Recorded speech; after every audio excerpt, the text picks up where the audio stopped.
and I have tried numerous times and failed over and over again to make it happen, but I think I finally found the answer. Hi there, I'm Jess, your resident Moon Genie and dopamine dealer, made possible through the magic of art and creativity.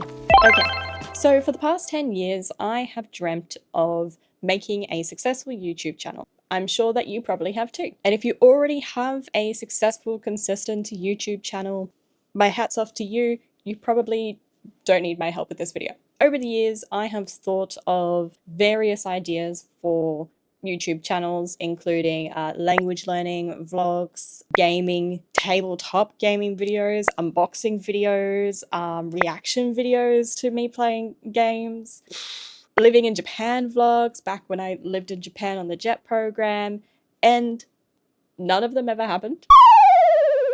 So then when I launched my art business, Moon Genie Studio, one of the things that has been a bucket list item for me has been creating studio vlogs. I personally love watching other creators making studio vlogs. I love being able to get in behind the scenes, see how other artists create, how they work their businesses. I love the vibe of just feeling like you're chatting with a friend. And I've always wanted to create that kind of content as well, but it just hasn't happened.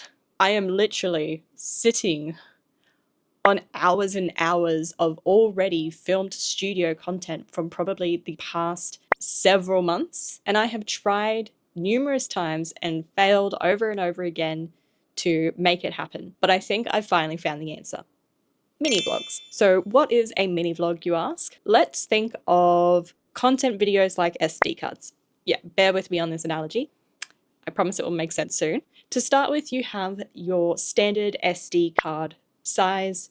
That's equivalent to a classic long-form YouTube video, something like 15, 20 minutes plus. And then you have your micro SD cards.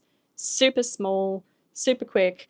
They're equivalent to your reels, your shorts, your talks. They give you like a glimpse and you never get to dive particularly deep into anything. In between an SD card and a micro SD card, you have your mini SD cards. And that's where the mini vlogs come in length, something between a ultra short form reel, like 90 seconds maximum, and a long form video, unquantifiable time. So now we understand time-wise what a mini vlog is. How do we go about that in practice? Instead of trying to capture everything, whether that's a full day, a week, a weekend, a month, you're really narrowing that down and just focusing on a single idea, a single task, a single goal.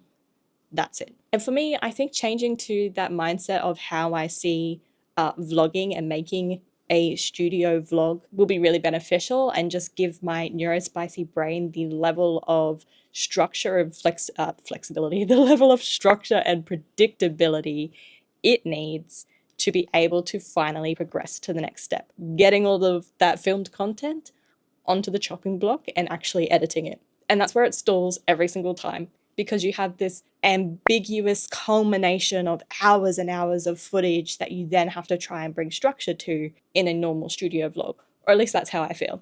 Because the filming is not the problem. We already established that. I literally have hours and hours of studio vlogs and filming. It's how do I get it to the next stage? And I think this is the answer. So if you are a creative like me who's also been wanting to look at breaking into longer form videos, then maybe give this a shot and let me know how you go. And if you are watching this, it means my idea has worked. Perhaps over time, making one of those extra long, week in the life of studio vlogs that I really dream of doing will no longer seem like an overwhelming and impossible task. It will just seem like the next natural progression. Hope that helps, and I will hopefully see you next time very soon, because I've cracked the code. I like to do a little dance and get used to the camera and vibe myself up. Let's start that again, because as soon as the camera rolls, I forget English.